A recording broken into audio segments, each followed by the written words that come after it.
that was their excuse anyway at that time. Thinking back to the field, when they first made that field, they used 1x12s, and they were 6 foot high, and they put it all around the outfield and around the whole ballpark. And every 8 feet, they put advertisements, and they sold those advertisements for $100. And that's the money they used to build that park, basically. Merchants advertising those boards out there on that wall. One of the walls, Welton Green had put on there, if you can hit a home run over this wall, you get a new Timex watch. And my uncle Albert, he hit some long balls out there. That's about all he did. He needed a strikeout or hit a home run. He'd won a watch, and the second time he hit it over that fence, Wilton said, now we're going to have to get some more advertisement out of this. We're going to take this and we're going to drop it from the airplane this time. And if that thing isn't working, I'll give your wife a new Elgin. And he said, well, that's all right. They were all for that. So they took that airplane, they flew over, they dropped that watch, and they hit the ground up there, never picked it up, and it was still ticking. And my aunt didn't get a new watch. She's always been ever since I've heard her talk about that. So she missed out on her watch.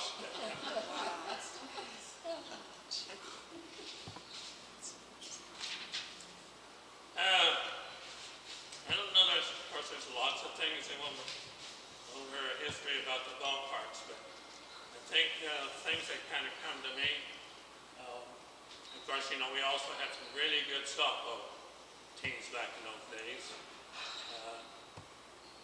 I played on the breakfast team from 1956 when I got out of high school, in 75 when there was no more league there. And I went down and started playing fast pitch softball. And there's a lot of history there involved. We all know that Bernie Mock was probably one of the best pitchers in this whole United States, not just this area. We had seen players from Pennsylvania to California that he ranked right up there with him. He was so good. And we belonged to the ISC Softball Association. There was another big one, ASA. I always thought the ISC was better. And they had, once you can win the state in Colorado, then you could go to what they call the World. It was in Rock Island, Illinois. And he set all kinds of records for strikeouts. I think one game, and I don't have statistics, I think Brady took them from me, so I didn't get to read them.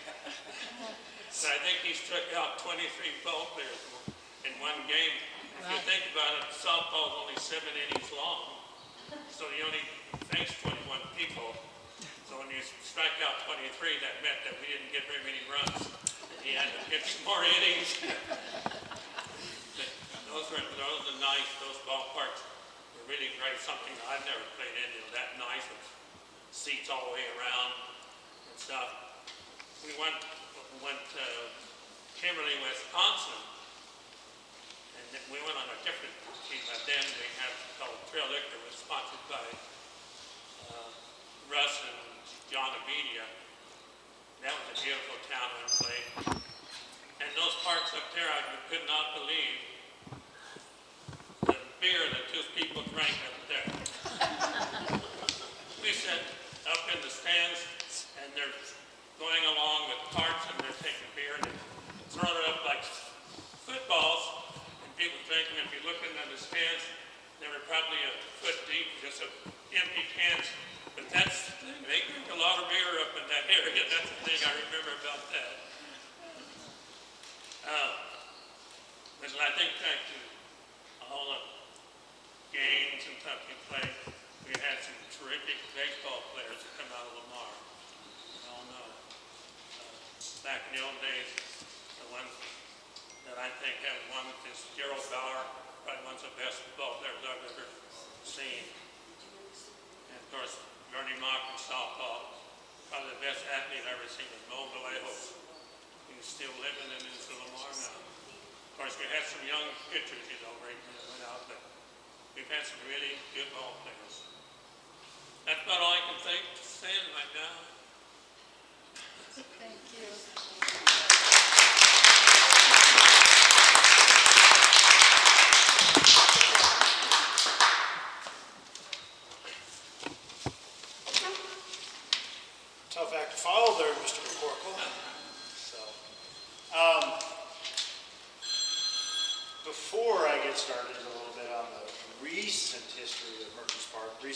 1993 to now. I do want to mention Gib and Wayne a little bit, and just the impact on my life and the impact on Merchants Park and the impact on the community. And my wife was working on an article and she was asking me questions, and I was looking through Gib's stuff and trying to be detailed and trying to say, well, I don't want to leave anybody out, no, don't want to offend, but the three big, and he won't take any credit whatsoever, he's as humble as they come, but the three big ones were Gib, LaVoy, and Wayne, and to the sole reason was, for all you kept hearing is for the kids, for the kids. They didn't get one penny, they didn't get one brick to take home. I don't think you took brick, did you? Nothing, I mean, it was just the hours and the days and watching the work ethic, listening to Gib rag Wayne and LaVoy and eat all the donuts, and I mean, it was entertaining in itself. You should have filmed that back in the day. That would have been entertaining. But we were talking about it at the brew the other day, and something is, and LaVoy didn't even know this. He goes, I just show up, and what Wayne told me to do, I just went and did. But, That's what happened. and I was like, yeah, you know the dugouts out there, right? And LaVoy's like, not really. He goes, yeah, Wayne and I were talking, and sometimes I'd go down to the truss plant and visit with him and this, that, and I said, well, and I had just got here. I got here in the summer of '93, so I wasn't a veteran, didn't know everybody. I was the rookie on the block, and I said one of the best fields that we played with recently that I've been here is Air Force Academy. So Wayne drives up there, takes a look at the dugouts, and comes back and designs our dugouts and the metal poles and stuff like that. And you know, at the time, the biggest thing is you don't appreciate that at the time because you just take it for granted. You're 30-something and this is your first head coaching job, and you're appreciative of these men, but it's just like raising kids. You know, it happens so fast, and then later on you reflect back and you go, man, what a life-changing impact. And that's what these gentlemen were for me. You know, and I appreciate every minute I had to work beside them and watch them work. And this is off the subject, but they weren't done there. When they left there, they headed south of town and went to the golf course and did a whole bunch of work out there. So you just don't find that. I mean, and that's part of that article too, is you just don't find that. It's just, you know, this day and age we live in, it's like, I'll do something for you, but you got to pay me something. And there was never a thought process of that. I mean, it was just, and watching them work and sweat and carry brick and lay brick and all that good stuff, and never once complain. And it was I feel honored to know them and be impacted by them and be influenced by them. And like I said, I'm a lot more appreciative now than I was then. It's unfortunate. So it's that, I wish I would have told them sooner than that. But so I was talking to LaVoy and Judy and this, I hope this doesn't bore you, but and I'm not taking any credit whatsoever on this, but this is a little bit of the tidbits of how this whole project got started. John Hartshorn said, you want to go up to the Al Blesser pitching showcase in January. It was always the first week of January. It went on for 20, 30 years. And what was John's young? Tyson was the oldest son, and Cody was the younger son. Cody and Scott at the time was a senior that year I got here. And I said, sure, let's go. And I rode along with John in the van and Cody, and John starts talking, and he says, you know, this would be a good time to start a project at Merchants Park. And I literally just got here. And I was like, okay, if you say so. And he said the passing of C.B. Mills and the passing of Pete Cousins, just in recent times. And he goes, you know, those memorials, and we could work off that. You know, Scott's going to be a senior, and he's probably going to be he was a first round draft pick by the Astros. And he said, just the timing is right. I was like, okay, I mean, I'm the new kid. If you say so, it is. And we get back, and so that's when he organizes, you know, with Gibb and LD and Rick Akers and that crew. And one of the first meetings is at the Blackwell Station. And so we have this little talk about, here's the proposal, here's what we want to do, and everybody's out there nodding their heads. And at the end of the meeting, everybody's exiting and leaving. And I said, Gibb, we didn't raise one penny. I mean, there's no money. And the one picture out there with the bulldozer, not the bulldozer, the crane knocking the press box down. This is how much money we had raised as that press box. And if you know Gibb, he's like, oh, it's going to be all right. It's going to be all right. It's going to be all right. I'm like, you live here. They're going to run me out of town. I will not be living here very long. So